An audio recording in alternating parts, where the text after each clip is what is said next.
Hey, good morning. It is day 9 of our journey through Job. Welcome. I hope you all had a great weekend. Today we're going to jump right into the second round of the debates between Job and his friends. Last week we saw speeches from each of Job's friends and what they think Job needed to do in order to get relief from the suffering and the difficulty that he was experiencing. And this week we're in round 2, and we'll see that we hear from all 3 friends again. And then we'll go into round 3. We'll finish off this week with round 3. And we see that at that point, we just hear from 2 of his friends, and one of his friends completely drops out.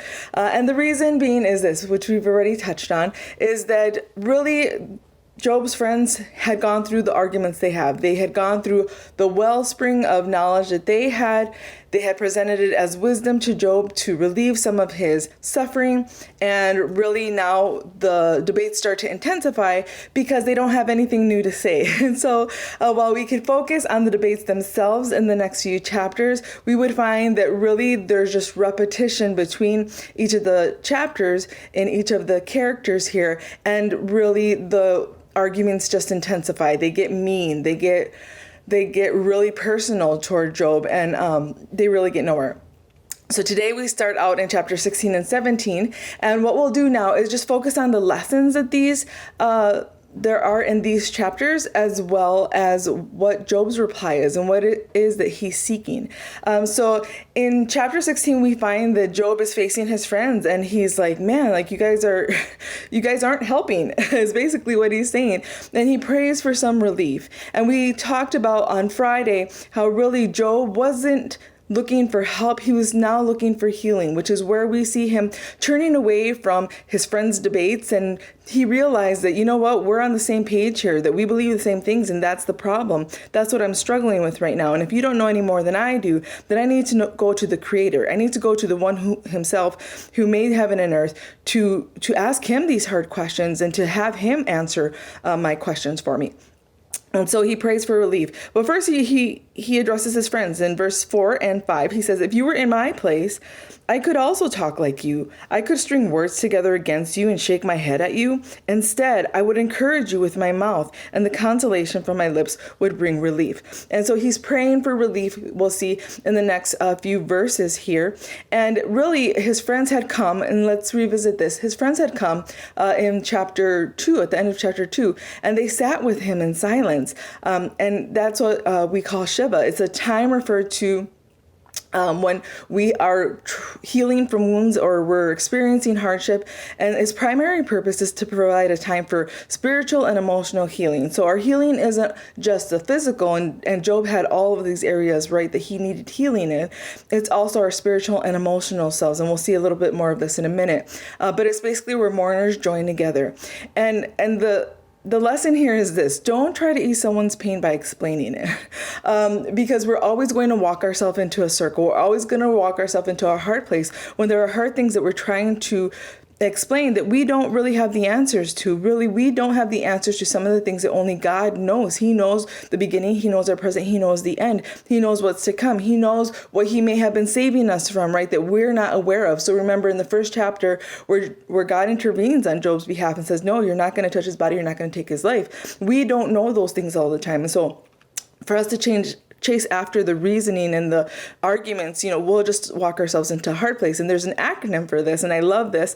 When you encounter people who are going through a hard time, wait. And the acronym is this: why am I talking?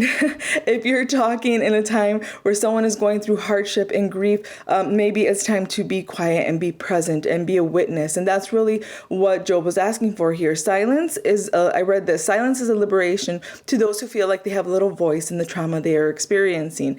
And this is something I've experienced as well. You have so much going on. Your body is on high alert, right?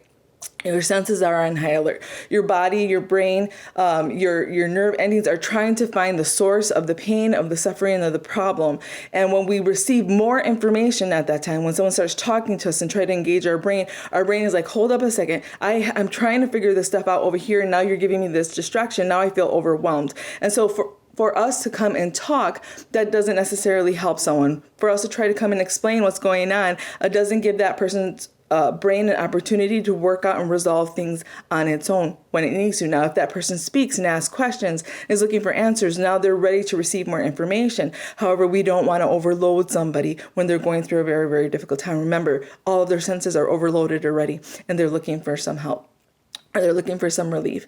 But then Job in verse 19, we see later that he asks for a witness. And he says, even now my witness is in heaven and my advocate is in the highest. And this is what we have to remember with wounds. And this is what his friends started out doing very well, is that we sometimes need a witness in our wounding. Sometimes we need a witness. And he asks for this early on in the debates. He says, can you see me right now, right? I don't need you to explain this to me if you don't have an answer for me. But what I need you to do is tell me that you see me.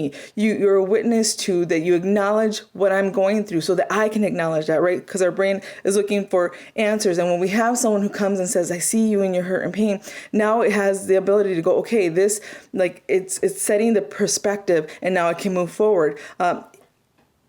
In a book I read recently, Resurrecting Wounds, it said healing begins when wounds are witnessed. And I would say from my experience, that's true. When I can witness the wound, when I can acknowledge what has happened to me, now my brain is given a direction on which way to go. It's given the permission and the authority to move in the direction toward healing. But first we have to witness our wounds. We have to acknowledge that we went through something, that this was traumatic, that this was difficult. Okay, now we've given our brain that information. Now it can move toward actually engaging in the healing of it. An engagement with what has been wounded brings resurrection, is what the author said. An engagement with what has been wounded brings resurrection. And if you think about the different stories in the Bible where there was healing, where there was resurrection, Jesus wept at the tomb of Lazarus before he called him out to resurrect him. He witnessed it, right? He witnessed and acknowledged the pain and the difficulty and the trauma that had occurred, and then he called him out. He could have bypassed it, but there's healing, that wounds, the witnessing of the wounds that we experience and the working through the emotion is part of the path to our healing. There is purpose in that. And too often we want to bypass that, and we want to suck up our tears, and we want to be brave and be courageous and move past. And yet God is telling us through the story of Jesus and the healings that he engaged in, that is necessary. It's a part of the process that I've given you. I've made you this way so that you have a path to follow to get to that. When we have no other words, when we have nothing else to reason through, when we don't understand things, our emotions will still take us toward, it will bring movement toward the healing that we're looking for. Think about Jesus when he healed the blind man, right? He spit in the mud and he places his hands on the blind man's eyes with the mud. Was that necessary? No. With the word, he could have said, you are healed, but he touches the man. He witnesses the wounds that he had, and he engages with them. So there's that touch, there's that engagement, there's that relationship, there's that witnessing, there's that seeing. So he does that. Why? Because there's two parts, like we talked about. First, he touches his eyes and he heals the physical part. But remember, he did it again. And we can ask, oh, did the healing not work? And no, Jesus understood that there was several layers to the healing of the wounds that we had experienced. The trauma had not only affected him physically, but it had affected him emotionally and spiritually and mentally. And so he touches his eyes again. There's that scene that we see Job asking for. Can you see me, right? Even the man who was injured and wounded needed to see his own wounds, needed to see what effect it had taken on him, needed to see that his experiences had affected his perspective. And Jesus wanted to heal those as well. And so there's this engagement with the wounding. Can you witness the wounds that have occurred so that the healing can begin? So your questions for today, for your reflection are, how has pain or suffering in your life made you a better friend to others in times of difficulty? Because really, Job's friends came in and they sat with him and they witnessed him. And when we witness, or when we experience these things, we become better witnesses, or we have the potential to be better witnesses, not only to our wounds so that we can begin the healing in us, but also to the wounds of others. How has pain or suffering in your life? Now, where's the benefit? Where's the treasure? Toss away the trash. How has that made you a better friend, or how could it make you a better friend to others in times of difficulties?